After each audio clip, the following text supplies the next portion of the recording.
The Department of Transportation has released new guidelines in the meantime designed to keep us all safe on the roads. Transportation Secretary Ray LaHood wants automobile manufacturers to limit the distractions of electronic devices in cars. That includes those communication devices, entertainment, navigation tools.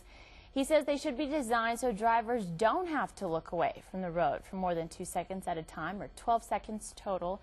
The voluntary guidelines also recommend disabling text messages and video communications unless your car is stopped. Visual distractions are the greatest risk to drivers, according to a new study by the National Highway Traffic Safety Administration.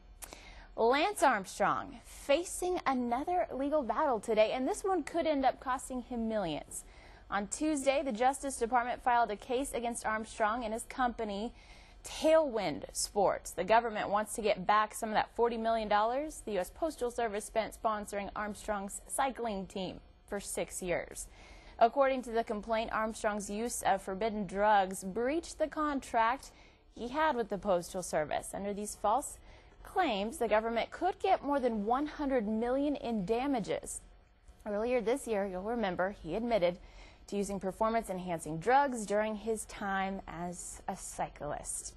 It's 5:07. Time to give you an update of your forecast for your morning commute. Things looking a little better than they did yesterday, at least, right, Steve?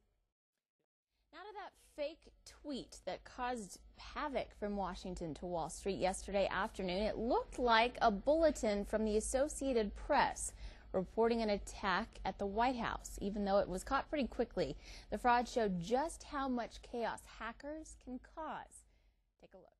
Also new this afternoon, the shootout between the Boston Marathon bombing suspects and police, captured in a couple images taken by a nearby resident. Take a look at some of these photos. They're snapped by Andrew Kenzenberg from an upstairs apartment in Watertown last week. He says he could see suspects Tamerlan and Dzhokhar Zaniev firing at police behind an SUV. The windows of several nearby cars shattered by the gun blazes in the battle. Tamerlan was killed. Dzhokhar escaped but was later caught. He's been hit with federal charges in the case as he recovers in the hospital from his wounds. A Massachusetts man says it was obsession with his boat, not a blood trail, that led him to discover the surviving suspect in that bombing.